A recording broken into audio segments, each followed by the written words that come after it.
Meus caros amigos e amigas, a igreja tem mais dois novos doutores da igreja. Eu queria falar sobre eles. Um deles se chama São João de Ávila, da Espanha, e outro uma grande santa, chamada Santa Hildegarda de Bingen, na Alemanha. Bem, primeiro eu gostaria de explicar a você o que são os doutores da igreja. Bem, você sabe que a igreja já canonizou mais de 20 mil santos. Mais de 20 mil, a igreja disse, é santo, está no céu intercedendo por nós sem cessar. Pode pedir a intercessão deles. Desses 20 e tantos mil, né, santos, são mais de 20 mil, eu não sei exatamente quantos são, 33, até aqui, algum papa tinha dado o título de doutor da igreja, ou doutora da igreja. Até aqui eram 30 homens e 3 mulheres. Aliás, os últimos 3 doutores da igreja foram mulheres. Santa Catarina de Sena, que viveu no século XIV, Santa Teresa d'Ávila, que viveu no século XVI, e Santa Teresinha do Menino Jesus, que viveu no século XIX e XX. Né? 3 mulheres. E agora o Papa Bento XVI nomeou uma 34ª doutora da igreja, Santa Hildegarda de Bingen, e São João de Ávila, da Espanha. Por que são santos doutores? Ora, você sabe o que significa a palavra doutor? Doutor é aquele que conhece profundamente um assunto. Então, esses homens e essas mulheres, eles deixaram para a igreja ensinamentos muito profundos que o magistério da igreja absorveu e tomou aquilo como ensinamento da igreja. Então, quem são esses homens? São gigantes, por exemplo. Você pega lá um Santo Agostinho, né?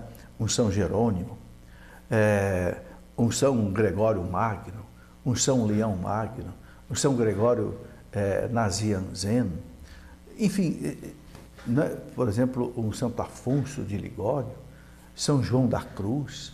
São gigantes da igreja que eram homens de oração, homens de penitência, homens de estudo profundo da Sagrada Escritura, da teologia e de tudo mais, como São Tomás de Aquino, um dos homens mais importantes, não só da igreja, mas inclusive da filosofia. Então, esses homens receberam do Papa um título de doutor.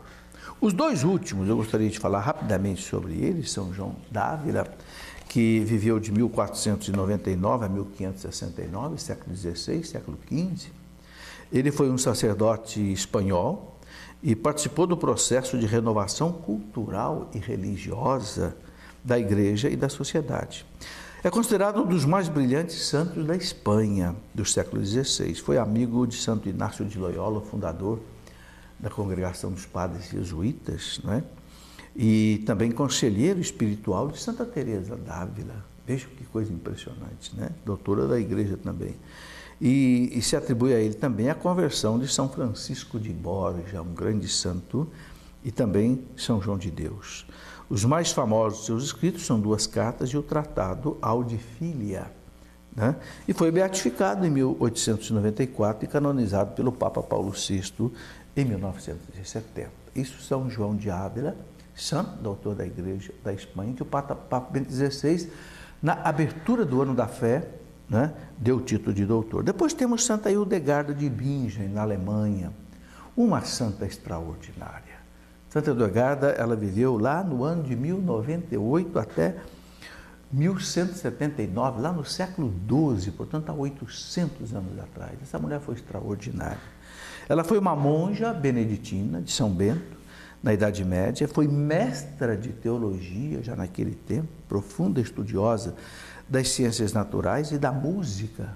Veja que espetáculo. Fundou o mosteiro de Ruppersberg, na Alemanha, e viveu ali 81 anos, apesar da sua fragilidade.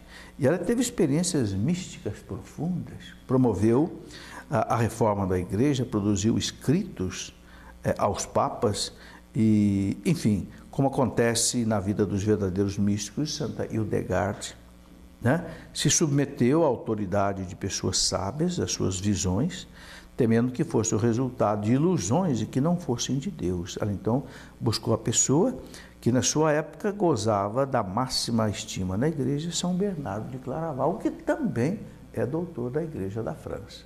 Então veja que grande mulher foi essa, né? Chefiava um mosteiro já lá na Idade Média. Né? Quando se diz que a igreja não valorizava a mulher, olha, a mulher era a priora de um grande mosteiro. Então, mais 2 grandes santos doutores da igreja, agora são 35 ao todo.